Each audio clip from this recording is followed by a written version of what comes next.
So if you can't hear Beth online, I think she's referring to our end of year meeting that we have in May where we get extra attendees, which we are still looking for a location. So if anybody anywhere virtual or here in person has any suggestions for locations, please don't hesitate to email Beth or just tell us on your way out. We'd love to hear your ideas. And another thing that I wanted to mention is we don't yet, and I meant for that to happen, but I'm saying it out loud so that it will happen for the remainder of next year. If at any time we have someone new coming to the meeting, we want to have a separate list where you can leave your email to say that you would like to be added to the JAM distribution list, because we want to make sure everyone is welcome and invited and can join at any time. That deadline of the end of October is more strictly for being in good standing to be an officer. However, you can join membership at any time.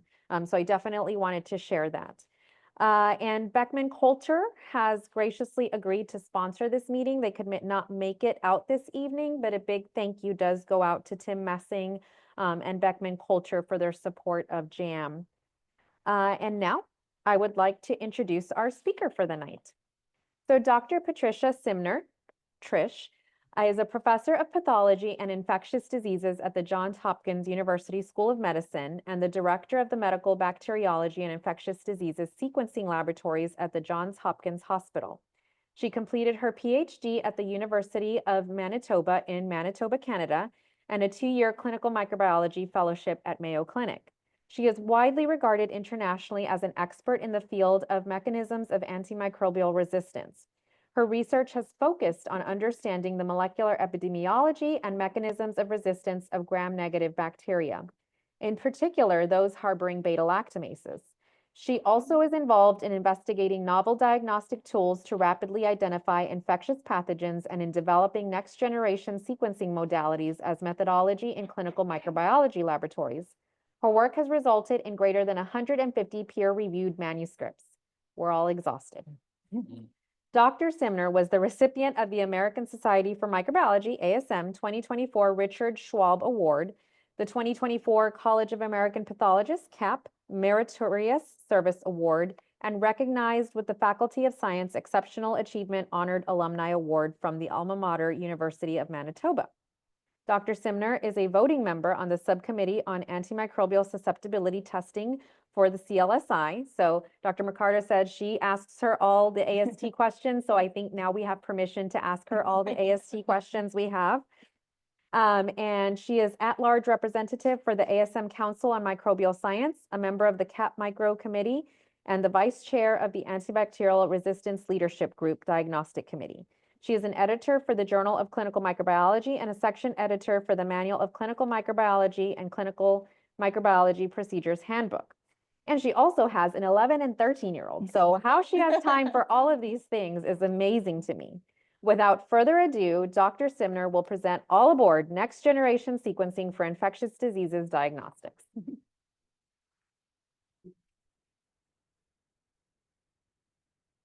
Thank you so much for the kind introduction, Francis, and for having me here today. I'll say I'm very excited to return. I don't know if any of you remember, but when I was a fellow at the Mayo Clinic in Rochester, Minnesota, Dr. Hada hosted me for a month here in the laboratory. So walking through, I'm like, oh, I recognize it a little bit. So it's really exciting to be back here over 12 years later to come and speak with you today. And so today my presentation kind of ties two of the things that I love a lot is antimicrobial resistance and next generation sequencing and how we're utilizing those to advance patient care and infectious disease diagnostics. So here are my disclosures. The objectives today are to list the applications of next generation sequencing for infectious diseases, describe the performance, implementation, and value of various NGS assays for patient management, and discuss where we're going next with next generation sequencing in the clinical microbiology lab, looking not only at what the infectious etiology is, but understanding the host response, the microbiome at the site of infection, and also antimicrobial resistance detection to try to help predict therapy based off of genomic information. So next generation sequencing, or massively paralleled sequencing of millions to billions of DNA or RNA fragments at once, is really changing the way we practice medicine. And it's also impacting what we do in laboratory medicine. And this is because it's allowing us to define new genetic determinants of disease, leading to improved diagnostics and earlier targeted therapeutic interventions. So what is the role of next generation sequencing for infectious disease diagnostics? To answer that question, you have to understand what are the current limitations of our current diagnostics. So if we think about it right now, despite all available diagnostics, we still sometimes have very poor diagnostic yield. For instance, up to 40 to 60% of meningoencephalitis cases go undiagnosed. And this is despite us taking a piecemeal approach where we test a battery of various different tests to attempt to achieve that diagnosis. Some of those tests that we order have limited sensitivity and scope. And what this all ends up happening is that we have a prolonged diagnostic workup that occurs that may lead to increased hospital stays, unnecessary treatment, and ultimately increased costs not only to the healthcare system, but also to the patients that we're trying to serve. So next generation sequencing, the technology, has the ability to perhaps replace a lot of these, or help us with a lot of these limitations within a single diagnostic modality to help us to attempt to achieve a diagnosis, but it could be so much more. And I hope I can convince you that of today that it's not only about identifying the pathogen causing the infection, but also what other information can we gather from this. With next generation sequencing, we can look at resistance markers and allow us to look to help with targeted therapeutic guidance. We can look at virulence factors and understand the pathogenesis. We can understand the relationship of two different related species to understand if there's a transmission event that occurred and help infection prevention control. Study the microbiome. Is there a microbiome at the site of that infection that is more permissive or protective to infection? And understanding the host response at that particular site of infection as well, to help us gather all that information to achieve the best we can, the best care for our patients. So really, next generation sequencing has the ability to become this precision medicine tool. When I talk about next generation sequencing for infectious diseases, I'm going to be talking about three main applications. And there's a lot of nuances to these, but I'm just going to talk about three today. One is whole genome sequencing. And when I'm talking about this in my presentation, I'm talking about taking a pure culture isolate of a bacterial or fungal isolate, and you're going to sequence and assemble the genome of that organism in interest from a pure culture isolate. The most common application is for outbreak investigations in clinical microbiology and public health laboratories. The other two applications are applications that can occur directly from patient specimens, like targeted sequencing approaches, where you could target particular genes of interest, either through pre-library preparation amplification, PCR amplification, or post-library preparation probe hybridization techniques. The most common targeted method that we are all familiar with is 16S bacterial profiling. But now what we're starting to see are these really large targeted panels that can detect bacterial, fungal, parasitic, viral etiologies, as well as resistance markers. The last application that I'm going to talk about today is metagenomic next-gen sequencing. This is different from targeted, where with metagenomic next-gen sequencing, it's a completely untargeted approach. So we extract all nucleic acid from a specimen. We sequence and assemble, or we sequence that nucleic acid all in parallel. So you're going to have sequencing of both host human DNA as well as nucleic acid from your microbial pathogens or microbial organisms at that site. And from that information, right now, we ignore all of the host or human information and focus on the microbial reads to try to attempt to achieve a diagnosis. And I'll talk about that a little bit further today. So for my presentation, I'm going to focus on two parts. The first part is going to focus on whole genome sequencing. So again, direct from a bacterial colony. And I'm going to discuss some of the approaches we've been developing in my research lab or at Hopkins to help patient care, both with infection prevention and control, but also with therapeutic guidance. So whole genome sequencing is the most common next generation sequencing application that is currently being utilized in clinical and public health laboratories. Its uses can be identification. So if you have an organism that even with 16S sequencing are all the top of the line tools that we currently have, whole genome sequencing can sometimes help you further identify an organism. It can help you with outbreak investigations based off of genetic relatedness. But one of my key interests is taking that genomic information from the bacterial organisms and studying the mechanisms of antimicrobial resistance. And all of the resistance genes within an organism is called the resistome. You could then use that resistome or the whole genome information to try to predict whether that organism is going to be phenotypically susceptible or resistant to antibiotics. And we'll go into that a little bit further. And that's one of the areas I'm excited about. If we think about it, we're getting all this genomic information, and now we're able to detect sometimes antimicrobial resistance genes. So for us to really understand how to utilize that that genomic resistance information to predict therapeutic or to help guide therapeutic management, we got to really know how we could utilize that information to tell the clinician, is this bug going to be susceptible or resistant based off of that information? So the first study that I'm going to talk about is how we have been evaluating how can we utilize whole genome sequencing at Johns Hopkins to help our infection prevention control colleagues. Is there value to us not doing a reactionary approach to whole genome sequencing where they already think there's an outbreak ongoing, but to do prospective whole genome sequencing? So this was a multi-center proof of concept study that we worked with Vanderbilt University and Cleveland Clinic, and we focused on carbapenem-resistant Enterobacterales. So carbapenem-resistant Enterobacterales are a public health concern because they're resistant to most conventional beta-lactam agents. And so in this study, we sequenced a retrospective cohort of CRE to try to build our database, and a prospective cohort where every 2 weeks we would sequence CRE in near real time and feed that information back to our infection prevention control colleagues to see if we were helping them more proactively address potential transmission events within the hospital setting. And this is our wonderful team here on the slide. In this particular study, we used a couple cool approaches. First is what we did is we used the Clear Labs DX system. This is you take a pure culture isolate, you stick that into the lysis tube, and from there it does everything from lysis extraction, library preparation, and sequencing. It's got an onboard two onboard iSeq, Illumina iSeqs on there. So it does everything for sequencing. I don't know, do you want me to? Thank you.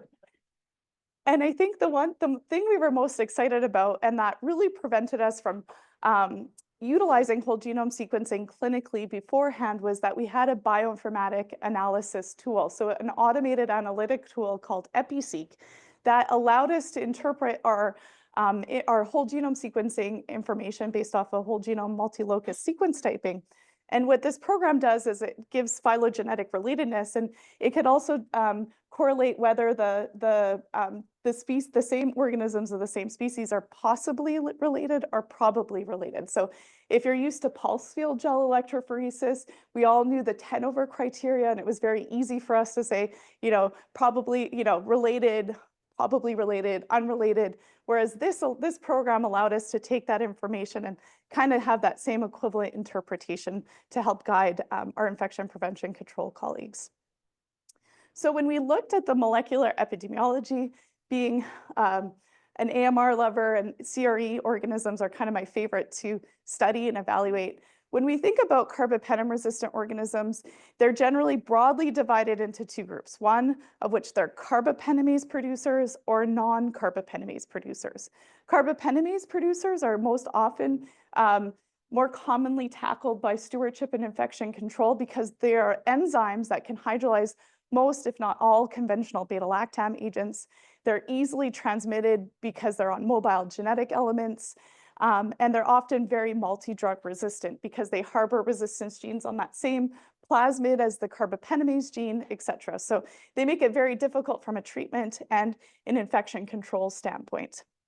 So in this study, the molecular epi really reflected what we had seen in previous studies. The most common CRE were our Klebsiella, followed by our Enterobacter, followed by our E. coli.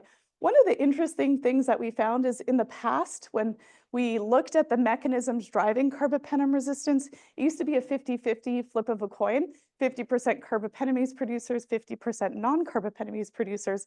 But in this study, interestingly, we started to see a little bit more non-CP CRE over CP, carbapenemase producing Enterobacter CRE. And I think a lot of this has to do is the focus of our infection control teams is a lot on times on carbapenemase producers. And we'll get back to that point in a second. The other fascinating thing was the molecular epi. Not surprising, that is the most common carbapenemase gene that we see in the United States. It's endemic here in the US. But when you start to look at the different variants, the interesting part is this 122 variant. This is one, so our primary recommended therapy at Johns Hopkins for carbapenemase producing CRE, in particular KPC, is ceftazidime avibactam, this novel beta-lactam, beta-lactamase inhibitor combination. But that 122 variant is one that is now resistant to that combination. So these bugs are always smarter than the drugs, unfortunately. The other interesting thing was that we're seeing a lot of non-endemic variants coming into our hospital system. New Delhi metallo-beta-lactamase, OXA48-like enzymes, as well as multiple carbapenemase producers. So a larger chunk of those carbapenemase producers are these non-endemic variants. So very interesting. Also, thing to highlight is NDM producers are generally more difficult to treat. There's more limited therapeutic options, even with some of the new novel agents that are coming out. So getting back to our question, is there any value to prospective whole genome sequencing and feeding that back to our infection control colleagues? So when we gave them the results, every 2 weeks, we'd give them a questionnaire too. Did this was there any unexpected findings? For the great majority of the time, it was no, but in 3 cases, it was yes. One of them is this example here, this CPCRE1 and 24. You can't really tell here, but they're linked by a white box, and that is the possibly related category. But this one was a KPC and one was an OXA48 producer, so it's surprising. But what we found is when you have these possibly related calls in this informatics system, they were just all sequence type 131, which is a common E. coli sequence type that we encounter. So we're still trying to interpret what do the possibly related calls by this system mean in terms of outbreak investigations. But because we said it was possibly related, they went on and investigated it as well. So in those 3 cases that there was some unexpected findings, they did additional investigations, and a few others where we did have some additional data, they had already done some investigations in the background prior to the whole genome sequencing data coming available that confirmed they were unrelated, there was no epi-link, etc. The one interesting thing here is that we did actually find one transmission event in this whole study over a 6-month period, and it was a non-CP CRE. It was a non-carbapenemase producing Enterobacter cloacae that was an ESBL producer. So again, I think our focus oftentimes is on CP CRE in our setting because of the urgent public health threat that they face. But sometimes we ignore the other ones that are equally as important, and we, in this study, encountered a transmission event.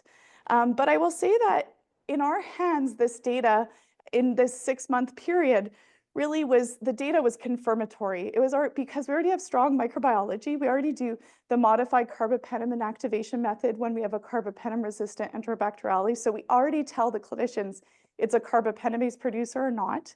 And we do the lateral flow assay for the big 5 carbapenemase enzymes when we do see a carbapenemase producer. So they already get a lot of this level of information to act on from an infection prevention control standpoint. We also have an amazing proactive IPC team at our institution. So I think between those 2 things, the WGS data was additive, but not groundbreaking. It was mostly confirmatory. We still have the study ongoing where we're linking the electronic medical record data to the whole genome sequencing data to look if there was any links that we missed. And we're also going to evaluate differences across the centers. Remember, this was a Vanderbilt, Cleveland Clinic, and Hopkins study. So it'll be interesting to see the differences across the centers. I will say that timing is everything. And when you have an active outbreak going on, prospective whole genome sequencing is definitely very helpful. So we didn't have one at that time. The fun thing about some of my research is I also have a CDC grant that allows us to build laboratory testing and infection prevention control initiatives outside of the US. And so we've partnered with 5 sites in India, and we actually just went there this past March, and we're spreading the knowledge of whole genome sequencing with our colleagues in India.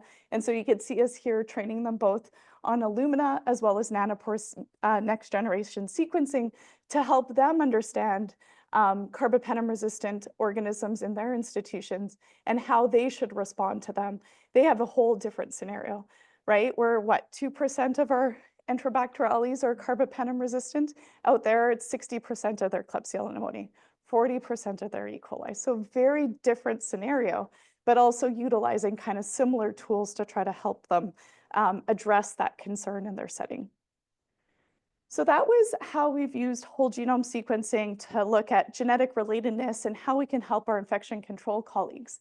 We've also used whole genome sequencing, and on this slide, I'm talking about retrospective whole genome sequencing, taking groups of CRE or difficult to treat Pseudomonas aeruginosa, sequencing them to try to understand how the mechanism driving resistance and correlating that with clinical data to try to understand if there's modifiable risk factors that we can address to try to prevent future emergence of resistance. So I'll give one example is we studied our difficult to treat Pseudomonas aeruginosa. Ceftolozane tazobactam is a common treatment recommended by IDSA as well as our institution as first-line therapy for difficult to treat Pseudomonas aeruginosa. However, as we introduced that drug for treatment at our institution, we started to notice some clinical failures where patients were breaking through, initially testing susceptible, but then we were recovering resistant isolates while they were on therapy. So they developed resistance. So we sequenced them to try to define, well, what is the mechanism mediating resistance? And we correlated that with clinical data. Was there anything that we did clinically that we could have tried to prevent the emergence of resistance? So in that particular study, it was the dosing of the agents of ceftolozane tazobactam. We found that the package insert dosing of 1 hour infusion actually led to the emergence of resistance over the 3-hour extended infusion that our institution has now implemented because we noticed it prevented the development of resistance. It's also now in the new IDSA multi-drug resistant treatment guidelines. So studying the mechanisms of resistance, even retrospectively, along with clinical data, can help us guide therapeutic treatment moving forward. We've also used the information to study novel treatment. For a difficult to treat Pseudomonas, could we use phage therapy? We had no other options, but we could find that the receptor for a particular phage was present. We still did some phenotypic phage susceptibility testing, but the molecular data from whole genome sequencing allowed us to think about that as a potential option. And utilizing the information to guide diagnostics, right? We need to understand the mechanisms mediating resistance so that we can make sure that our diagnostics are targeting the most important resistance mechanisms. So you'll notice on most big molecular platforms now for carbapenem resistance, they detect the big 5 carbapenemases, right? KPC, NDM, OXA48, VIM, and IMP. One other way that we've been able to utilize genomic information or understanding the mechanism of resistance is important is for us to try to think about what are novel ways to treat these organisms. And one case is that we took the information and knowing that the combination of aztreonam and ceftazidime-avibactam could be a treatment option for our metallo-beta-lactamase, some of our difficult to treat carbapenemase producers, those NDMs that I was telling you about earlier. And so I'm not going to go into the mechanism of why that works, but what I'll say is we knew that that combination could work. So clinicians started to treat patients with both aztreonam and ceftazidime-avibactam in conjunction, but then they're asking the laboratory, hey, can you test ceftazidime-avibactam and aztreonam for us? And back when that question came, there was no methods to do this synergy-based method. So knowing the mechanism and understanding the need, a clinical need, we devised a new test called the disc broth elution method, utilizing discs and broth So sometimes the most simple methods are the methods that are most broadly taken up across the world and get the most excitement. So this is actually a study and a method that we started to develop. So it's very simple. We know that our beta-lactams in our discs are about 30 micrograms per ml. We take 5 mLs of cation-adjusted Mueller-Hint broth. You dilute that into 30 mLs. It sits at about 6 micrograms per ml. And that, if you put it with aztreonam, it brackets the 4-8 breakpoint for aztreonam, so 4 susceptible, intermediate 8. And then ceftazidime avibactam is the same thing. The ceftazidime sitting at 6, and then the avibactam at 4, which is held constant because the avibactam is 20 micrograms in that disc. So taking that, we built a breakpoint-based test where essentially you see if there's no growth in the tube with both aztreonam and ceftazidime avibactam, it's susceptible to the combination because aztreonam is the main active component. Versus if there's growth, it's not susceptible, it's intermediate or resistant. And so this is a method we developed. We've then did a multi-center study, and it's now endorsed by CLSI, and a test that we perform, unfortunately, on a quite regular basis at our institution due to the growing number of metallo-beta-lactamases that we're encountering.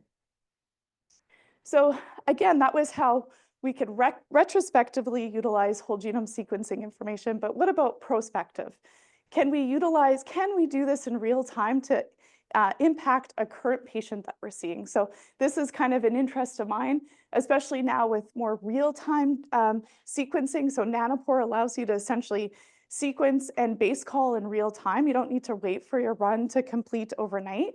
And you could utilize that genomic information really rapidly. So we found within 1 hour of sequencing, you get enough information to cover 40 times the whole genome, the genome of an organism of interest. So could we do that more quickly than our phenotypic methods? So right now, ID and ASTs, on average 2 to 3 days. Technically, right now, we're sitting at about 1.5 days if we wanted to do this from a pure culture. But the idea is that we are getting better and more rapid at this. And so technically, we could take that whole genome information and we could utilize that to try to predict a comprehensive phenotype. So there's 2 approaches. One is you take that genomic information, it's a lookbook approach. You look for resistance genes or single nucleotide polymorphisms associated with resistance. Or the method that I'm most excited about is using machine learning and artificial intelligence tools where you pair the genome, the phenotypic result that is expected with that genome, and you let the machine learning learn what are the particular things that they need that then predicts that phenotype. So ideally, so in time, what we're going to see and what we think we could do is within 4 hours of a bacterial whole genome of a pure culture is predict a phenotype based off of the genotype.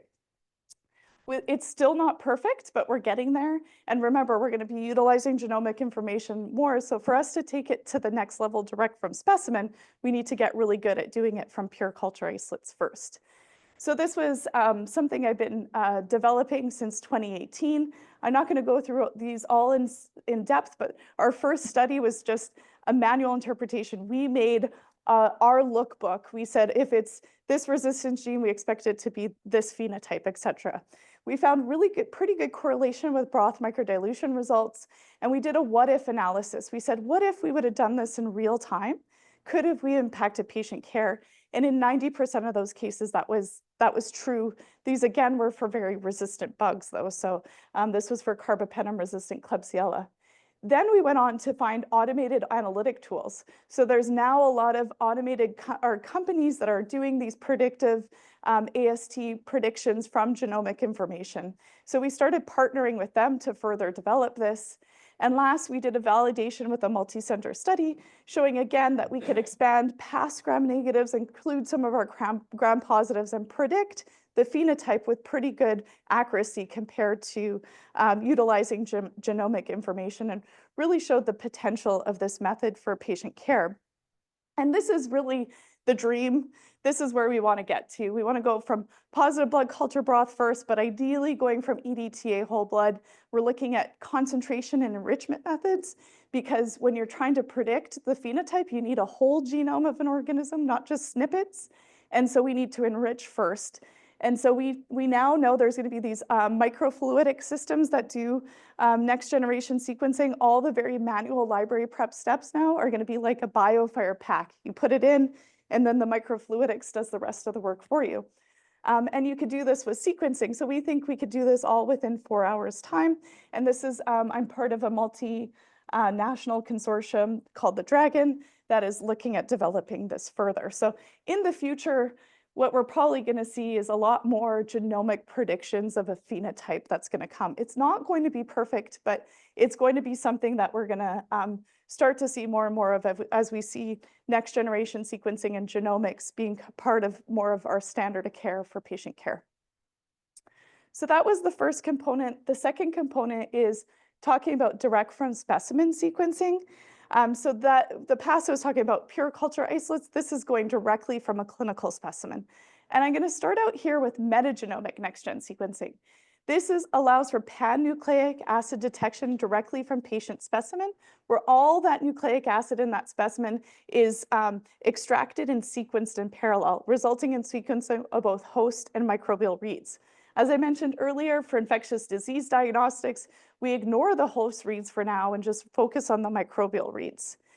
So I arrived to Johns Hopkins in 2015, and I'm like, oh, this is the future. So I was very eager, just, a few years out of fellowship. I'm like, this is going to be what's going to happen next. And then Charles Chu Group published this actionable diagnosis of neural leptospirosis in the New England Journal of Medicine around the same time. When I arrived to Johns Hopkins, there was already Steven Salzberg, who is the bioinformaticist who created Kraken, which is the most common taxonomic tool that any of your taxonomic programs utilize for next generation sequencing, and Dr. Carlos Pardo, who's one of our amazing neurologists at Hopkins. And they were already starting to look at utilizing metagenomic next-gen sequencing to diagnose neuropathologic disease, diagnosis of infections of the nervous system, so brain and cerebrospinal fluid. But the problem was they were doing this in a research setting, and they wanted it to come to the clinical side. So that's when I started working with them to develop and optimize metagenomic next-gen sequencing for patient care. At the top is the complex process that at the time when we started to develop this, there was really nothing in the literature. So we were taking this step by step to troubleshoot and optimize. We locked down our method in April 2019 and went live in October 2020. One of our goals throughout the process was to make sure we published and presented at conferences so that others can learn from our experience developing this multi-step process. What I will say with metagenomic next-gen sequencing, we're trying to detect virus, bacteria, parasites, fungi all at once. So every step of the way was a balancing act.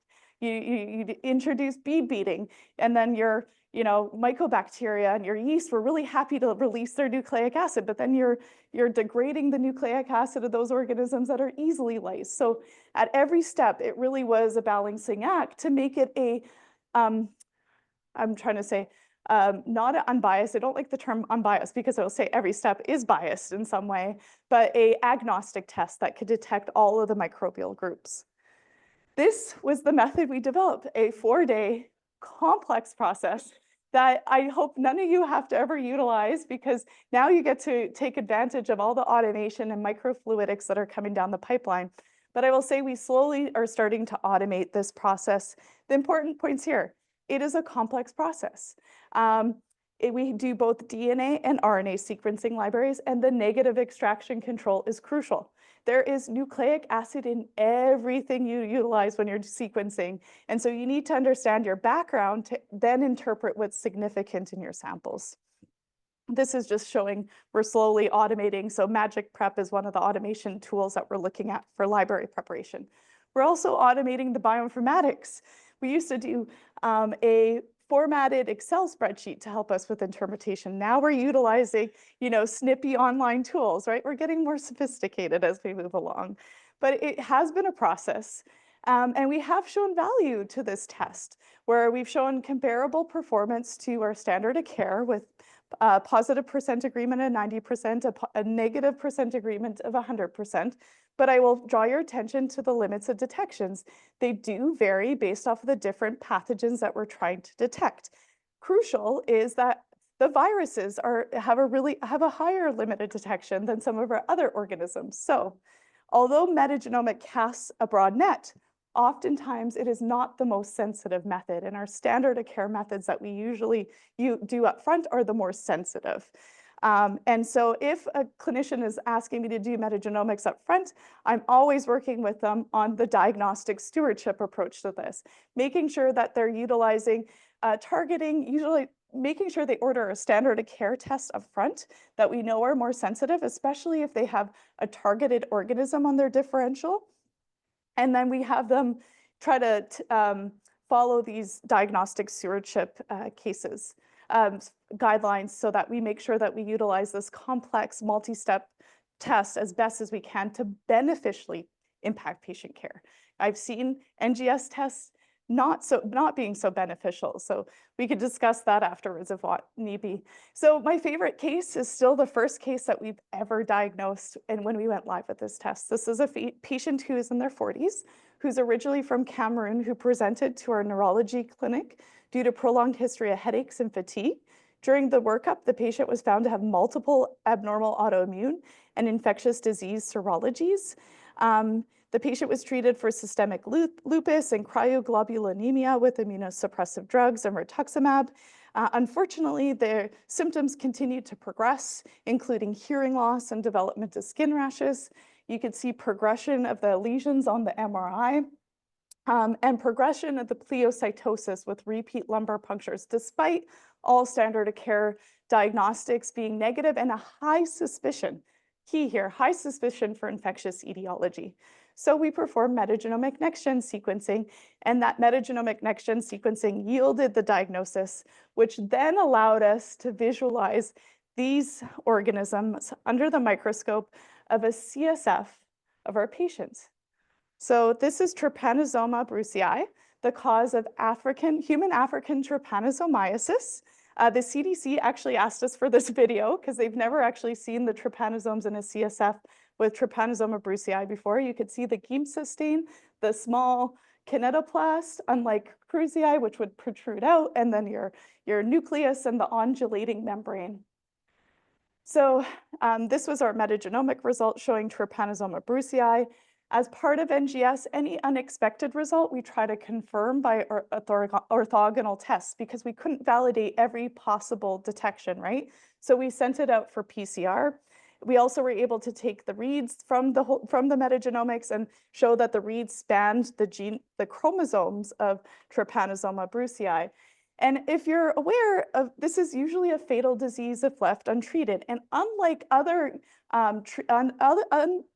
infections where the infectious disease doctors will continue to broaden therapy, oh, it's not working, let's add in amphotericin B. Oh, let's escalate to meropenem. Oh, let's add vancomycin. In this case, there was no way they were going to broaden to cover this organism because you need you need an IND from the FDA to get the agents, and they're very toxic agents. So you want to make sure you're only utilizing them when appropriate. So I think this is a diagnosis that resulted in an appropriate therapy and near complete resolution of the patient's symptoms. I really truly believe without metagenomics, this patient would have unfortunately probably succumbed to the infection. It was not on their differential, despite the patient being from Cameroon 14 years ago. So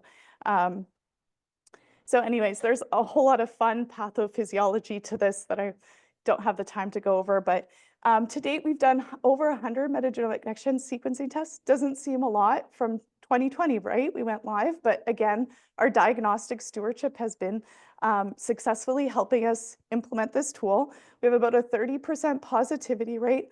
The most common are viral etiologies, but we get to see some fun diagnoses. We had a LCMV case, parvovirus B19, a relapsing fever from a patient who had traveled to Spain, and of course the Trypanosoma brucei, but we've seen essentially all of the different organism groups as some sort of diagnosis across utilizing this test. So metagenomic next-gen sequencing is an adjunct to standard of care methods. It's not a replacement, it's an adjunct with appropriate stewardship.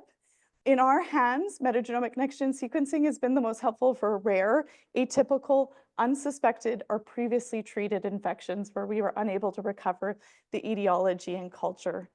We've also shown clinically that with the diagnosis, about 27% of the cases influenced the treatment in these cases. Oftentimes, the clinicians had a suspicion of something or a particular etiology, and MNGS helped confirm that suspicion. But in 7 cases, it really truly impacted therapy and outcomes in these patients.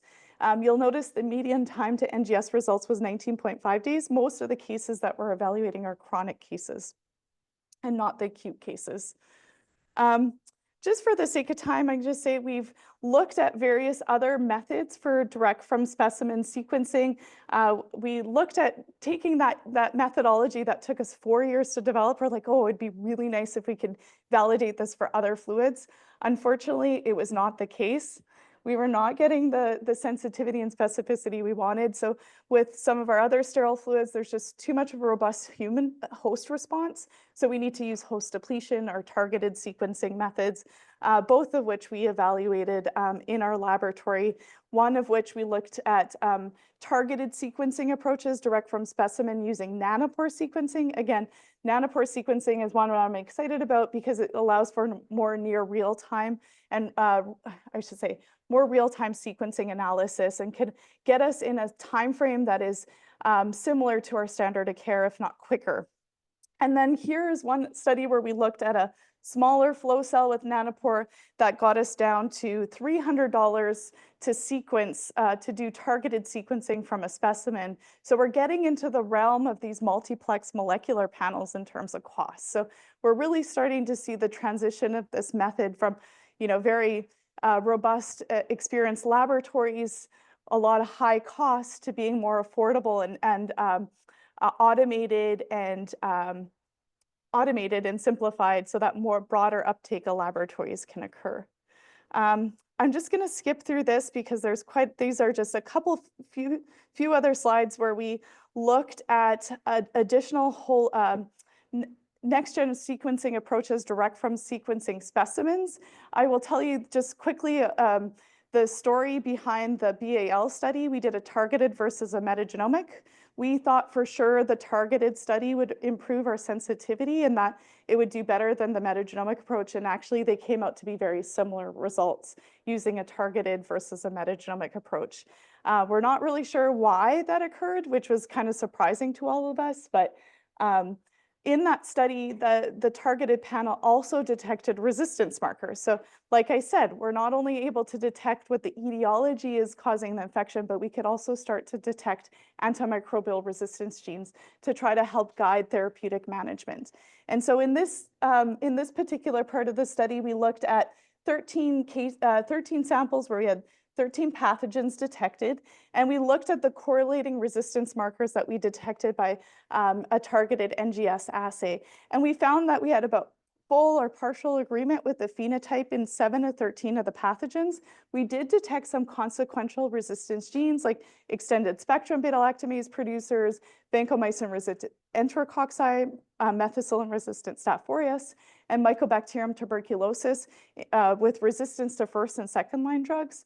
The one thing I'll highlight here is when you do direct from specimen, you don't know who the resistance gene belongs to. So this was one where we detected both an E. coli and a Pseudomonas from the BAL specimen. We detected the ESBL gene CTXM, but the program couldn't tell whether it belonged to E. coli or Pseudomonas. That's what the limitations of some of our short read sequencing. When they're shorter reads, you can't tell who it belongs to. But now with longer read sequencing, we sometimes get enough genomic context to be able to kind of link those. And then we haven't looked at our metagenomic data from this study from resistance marker detection. We're actually doing that right now. But again, metagenomic next-gen sequencing, sometimes we're relying on a handful of genes across an organism or I should say reads, not even genes, across a genome of an organism to say that it's present in that sample. We're not covering the whole genome. So it's very difficult to then predict susceptibility or resistance. If the resistance marker is there, it's helpful. In the absence, it's not helpful. And the accuracy of being able to predict that directly from specimen is really dependent on the abundance of the pathogen, the composition of the specimen, et cetera. So that's what we've been utilizing next generation sequencing approaches to detect not only the pathogen, but resistance markers. But like I said, there's so much more potential to that data. Right now, we completely ignore the host reads, but you can utilize those host reads to also help you understand, is that pathogen that you're detecting, is there actually a host response to it? A lot of the times when we see the herpes viruses from our CSF metagenomics, we're unsure of the significance. Sometimes it's just low-level reactivation, but it's not the true etiology. But understanding whether there's a host response there and a host response against a virus could help you understand whether it's really playing a pathogenic role or not. And so in this study, this was with one of our medical students who had trained in UCSF with Charles Tu's group. We looked at 20 non-infectious and 8 viral infections from CSF specimens. We looked at the RNA performed differential gene expression. From there, we found 37 differentially expressed host genes. And when we looked at them, they really reflected the etiology and the infection. So for the viral infections, we found ApoBec3 being expressed higher. And we also found IDO1, which is a hallmark of some viral infections. So again, those differentially expressed genes were supportive of the viral etiology that we were detecting. We also found upregulation in various immune pathways in the viral group compared to the control group. And so the differential gene expression analysis on the human RNA-seq data from the metagenomic data assay is consistent with the known diagnosis and correlated with the mechanism of disease.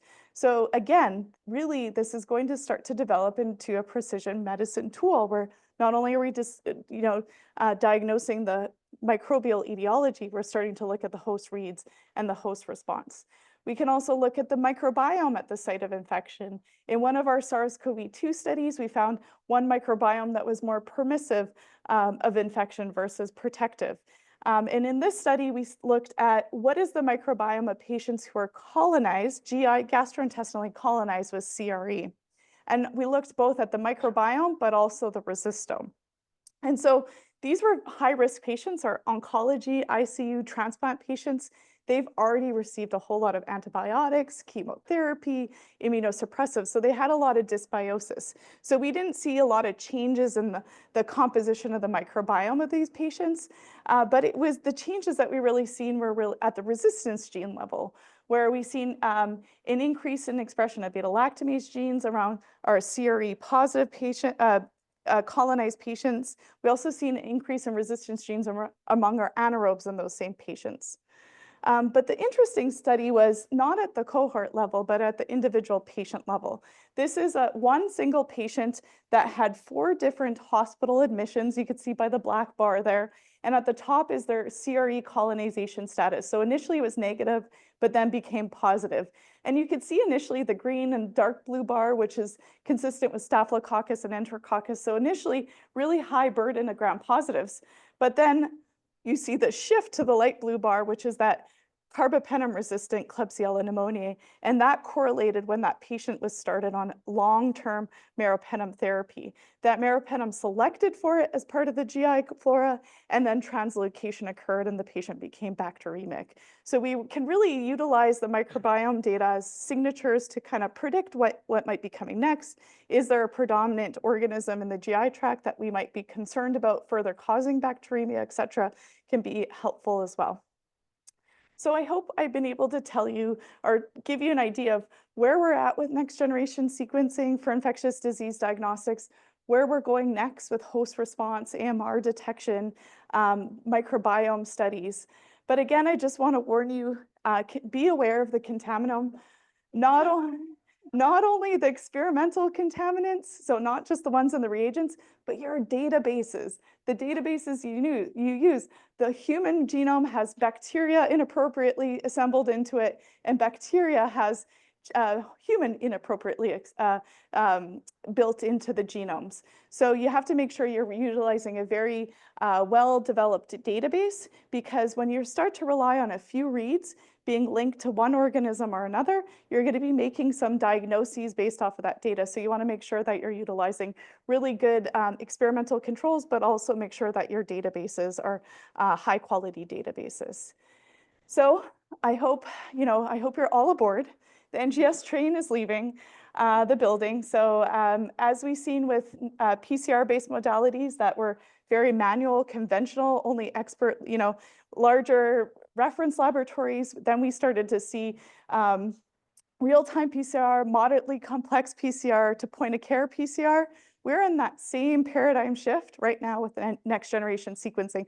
We're at the conventional PCR stage, essentially, very manual. But what we're starting to see is automation, microfluidics, ease of use. And this is kind of the future of what we're going to see. So our BioFire cartridges are not going to be just targeted PCR or nested PCRs. They're going to be your microfluidics of your next generation sequencing assay running in those instruments. So I'm excited to see where we are going next and just kind of seeing that progression. So in summary, whole genome sequencing is the primary application of next generation sequencing in public and clinical health laboratories. Direct from specimen next generation assays have the potential to improve clinical detection of pathogens from various specimen types. NGS-based diagnostics should be used as an adjunct to standard of care. The value is really in diagnosing rare, atypical, unsuspected, or previously treated pathogens.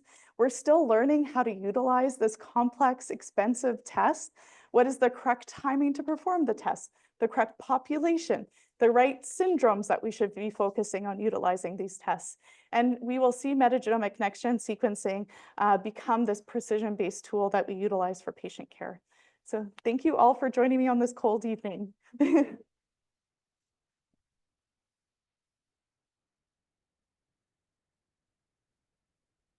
Thank you, Dr. Simner, for that awesome train ride. Any questions from the audience? Especially those who know next-gen sequencing or whole genome sequencing. Let's check out the chat if there's any questions in the chat. Okay. Yeah. Why they had multi-log scale jump in infection? That's the last group I would have predicted. Yeah, that's a great question. It's all in the extraction method. So generally for viral extractions, you're trying to select for the smaller viruses, and you have these kind of filtration steps. We don't have the luxury of doing that when we're detecting large, molds. And so I think we really lose a lot of our sensitivity in our extraction methods. But great question. And I think that's the balancing act, right? I didn't really go into it in the 4-day method. With the DNA and RNA library, we beat on the DNA side, but not on the RNA side, because we found our RNA viruses just get obliterated. Yeah.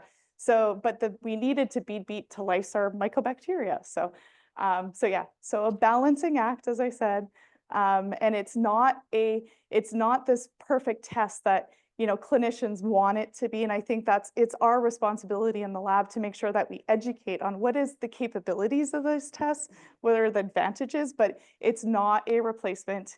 We need to devise diagnostic stewardship guidelines, like I said. I'm sure you guys are experiencing curious send out requests, very common as well. That's cell-free DNA from plasma. And the company will market it as this non-invasive liquid biopsy. So again, they're very strategic. There is a time and place for that test. There's value to it, but I've also seen it because let's say 20% of us in this room will have some microbial nucleic acid floating around in our blood right now, all healthy individuals. because we brushed our teeth, we went to the bathroom, right? We have some nucleic acid that's floating around. Then you get that in a very sick patient where they have no other results. They're more likely to have translocation from the bloodstream, from the gut to the bloodstream. And so in those cases, when you find GI flora or respiratory flora, they feel obligated to treat despite us trying to educate up front that it's 60% of those tests are positive in our patients that we send it out for. The positive results that are of value are the rare, atypical, unsuspected vector-borne cases. We had a Legionella, a Bartonella. But yeah, we've also seen cases where because they found something and it was just GI flora translocating to the blood, they felt obligated to treat because the patients are so critically ill, right? So yeah, so we got to learn how to utilize these tests really well to kind of make sure we're doing the best to beneficially impact patient care. So. Okay, I'll give you one. Yes, love it, Matt. So around 2016 is when the Florida Public Health System started doing whole genome sequencing on for outbreak detection in PulseNet. Yeah. And we transitioned then. And so it's been 10 years. And we have a core facility in Florida. And just recently we implemented a TNGS for mycobacteria, for AMR. Yes, yeah. And reporting that clinically. And so that's a 10-year period. And also in that time, the throughput has also increased. Yep. By a lot. But when do you foresee that it'll replace me? No replacing of you. The technologists are always going to be needed When in do lab. you foresee the microfluidics?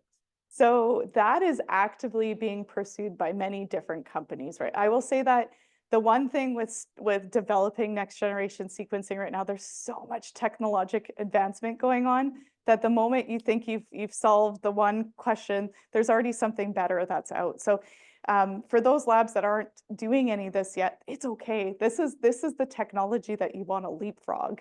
You want to wait until we get to those microfluidics and advanced systems. It's not going to be long. Yeah. I would say probably 5 years until we, see a FDA cleared test. Okay. Maybe sooner. Yeah. They might be. So I don't know all of the secrets, but I do know there are some that are coming down the pipeline by various diagnostic manufacturers. So yeah. So how do you handle educating the doctors about looking at these results and trying to realize what is clinically meaningful and what is background noise? Because I think Yeah. that's always been the tripping stone of especially metagenomics. Yeah. Is metagenomics, you sequence everything. What is a pathogen in one person is normal flora in another. And so how do you see the education and what type of education do you think that clinicians will need to be able to successfully integrate this into a safe and meaningful practice? Another fantastic question. So I think right now, as clinical microbiologists, as microbiologists in the laboratory, we need to make sure that when we're sending these tests out, that we're educating our clinicians. Well, first off, all of our NGS send-outs, whether it's our in-house testing for metagenomics from cerebrospinal fluids or sending out for cell-free DNA from plasma, there's a faculty level approval. So we need to go through our diagnostic stewardship. We talk about what is their top on their differential. Have they ordered the targeted tests that we already have that we know are more sensitive most of the time for those infections? And then if everything else is unrevealing. So right now we do a lot of stewardship, whether that's right or wrong, we're still trying to learn that. But right now we feel like the best way to utilize this is through appropriate stewardship and approvals. Education is key. So I will tell you about a young pediatric patient who has a history of Crohn's, was very critically ill. They insisted on sending out the Carius test, and I insisted it's going to be positive for GI flora. And lo and behold, it came back. And then all of a sudden, Carius started reporting out resistance genes. So not only did we detect enterococci, they also called it vancomycin-resistant enterococci. But luckily, we had a really good discussion with our pediatric ID teams up front. And I said, what the value of this test is, there is certain clinical syndromes like culture negative endocarditis, And then certain etiologies like vector-borne diseases or atypical pathogens where the test is of value. So I said, if it's positive for something like that, an unusual, unsuspected pathogen, then it's helpful, but I'm going to tell you it's going to be positive in your patient. So they were ready to receive that GI flora result. They were educated. They did not feel obligated to start the patient on linezolid or dapto because it was a VRE that came up, because we already discussed there will be some nucleic acid floating around in the patient's bloodstream due to the underlying condition. So I do think if you're approving these tests for send out, you need to have upfront conversations with the clinicians and make sure they understand what they're getting themselves into. The other thing is there's a lot of nuances between the different types of NGS tests and applications. There's many nuances to them. So, cell-free DNA does not detect RNA viruses because it's only cell-free DNA, right? So like there's these little things that we need to educate our clinicians on when they're ordering it so they understand how to interpret that result. It doesn't rule out RNA viruses because it doesn't detect RNA viruses for cell-free DNA from plasma. So it's critical, education, and I think diagnostic stewardship right now. And I think microbiology plays a critical role in that, along with your ID colleagues, or if it's a CSF test, your neurologists, et cetera. So one thing that I've learned from my boss, Dr. Karen Carroll, is that clinical collaborative teams are what make patient care stronger, right? And building those relationships within your institutions when you're starting to offer these tests are critical. Find yourself champions that can help you educate. So find yourself a Dr. Pardo, your neurologist, to partner with. So he helps me steward the test among the neurologists as well. Along with my infectious disease colleagues, I have a couple ID colleagues who are very interested in NGS tests and the value that they could bring. But they're also my close colleagues to help me steward the test and help me, maybe convince clinicians that this probably isn't the right test for this patient right now. So yeah, so good teamwork and education. And it's a case by case at this point. A question from online, are you billing for these? We are. So another fun thing about being one of the first labs to offer this test is we actually had to go to CMS and get a PLA code, which is prior to CPT codes, you get PLA codes because they're not broadly available. So I had to go and present to CMS, and I got a PLA code created for our metagenomic tests, which is now the code that the Carius and Mayo Clinic in Rochester utilizes for their metagenomic tests. So, Cool. so that was a fun process. There's always something to learn, and Groundbreaking. yeah, Really. right. All the fun stuff. Yes, exactly. That was the one thing. When you bring in this expensive test, we wanted to make sure we were getting reimbursed for it. Yeah. So, but yeah, the last thing is it takes a village. There's a huge village that helps with all this stuff. Yes, Mary Claire. Trish, that was an amazing. Thanks for having me. To add on to the question, one of the things I struggle with at Carius tests and things like this is what's the reality of access to this test for patients? I mean, it's probably a very small population of patients that happen to be lucky and be at Johns Hopkins. And like the case you presented, getting an important diagnosis. So do you see the costs going down, the access to this test improving? And do you also see in the future that instead of these being adjunct tests, they would actually be replacement for some of the other tests? I mean, I know it's not ready for that right now, but it's that. Okay, so that was loaded. So access, number one. So yes, I believe there is an access issue right now, mostly limited to large academic centers or it's a laboratory service, but you're paying a lot for it. So oftentimes it's limited to only inpatients. You're not going to get it outpatient or smaller clinics, et cetera. So I do think there's an access issue.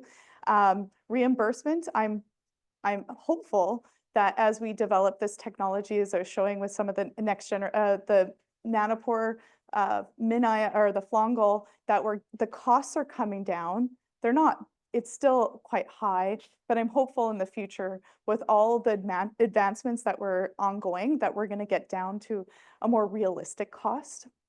And what was your last part of that? Yeah. Oh, yes. Yeah.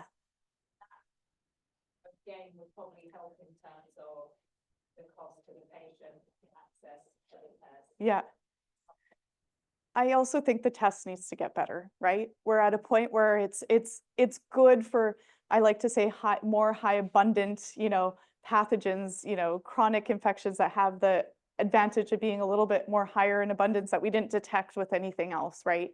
But if we really want this to be an adjunct, actually our hope in our BAL study was that we could replace our immunocompromised host panel that is like a whole variety of different tests. We were hoping we could replace some of it with one of our NGS tests. In the end, the sensitivity and specificity just wasn't there. We couldn't replace anything. So we just didn't decide there was enough value there to actually offer it as a test in our system. There was some diagnoses that were only made by NGS tests in that particular scenario, but we felt like we could send it out at that point. It wasn't worth us bringing that in. But I do think that the sensitivity, the performance characteristics of the tests need to become better and more equivalent and in line with what we expect from our standard of care culture, targeted PCRs for us to get to that replacement step when we're just not there. And to learn when is it going to be sooner that we should order it rather than these chronic cases when everything's unrevealing? I think those are the studies that are ongoing now. So we know in some of our oncology and transplant patients that perhaps we could have prevented an invasive procedure. We could have prevented a week of hospital length of stay. There is some value to perhaps doing this earlier. So we're learning when is the right timing in the patient populations and syndromes that we should be focusing on. So we still have a lot to learn, but we're in the process of getting to that. So. Yeah. So then going along with that, my question was going to be how early? Yeah. Because unfortunately, companies like Carius market directly to physicians who kind of don't know any better and Yep. see some fancy new test. And, it's like they want to do it, not necessarily that, but they want, sequencing at the same time when it turns out somebody has strep pneumomeningitis. Yeah. Kind of like, and wow, it grows. Yeah. And so how long do you wait? And Yeah. I'm coming from the perspective, actually you've done a very good job of convincing me. I have not had very good luck with next generation sequencing or sequencing doing any diagnostics. Yeah. And actually one big case where we had, as soon as we got the next gen results back, 2 days later, our midget popped up positive with the TB and the spinal fluid. So It was yeah. not detected by the NGS. And that's again, extraction methods. Right. And like, that's where all these things vary. So I don't know how soon, but I agree that there might be a window, like let's get our standard culture results back after 1 or 2 days of incubation. And let's get our targeted PCRs, our viral PCRs back quickly, things that can come back within a day or two. And then maybe that's when we might consider it. But again, we need to see the data. The one thing I will point out of that is that I showed you the successes, right? Like I said, we sequenced 100, we had 70 negatives in those 100. I pointed out the 30 positive, then all the case reports point out the positives. What I would love to see, and not that I don't want, is the true overall picture. When was their negative impact? Was it because they weren't stewarding the test? Did they not understand the results of we need to understand when it doesn't work too, to get better at offering it to again, beneficially impact patient care. So that's the problem with all these case reports. There's so many cool diagnoses, but it took them how many to get to that diagnosis and how many negative impactful stories occurred before that one positive, really. So I think there's some prospective studies and large retrospective reviews that we need to complete to better understand utilization. So, but yeah, you know, when you see a couple good test results, you get excited about it, but I do say there's a time and a place for it. So, I think that also a problem with, I mean, basically the construct of the body of literature as we know it, in that negative results are non-publishable. So when you have 70 and only 30 were positive, you don't talk about the 70. Yeah. And, you know, we have our Tampa lab, something similar, they used a twist panel on some of their clinical specimens that don't come up for the general, whatever the initial orders were to run. And, you know, sometimes they're able to target something with the probe and the NGS, and then they will go back and do these specific PCR. But, you know, nobody wants to talk about all the times that it didn't work. And Yeah. again, it's not about cost of all those negative times, it's about why they didn't work, why were they not effective? Yeah. And what can you do to make it so that it is more effective each time you use it?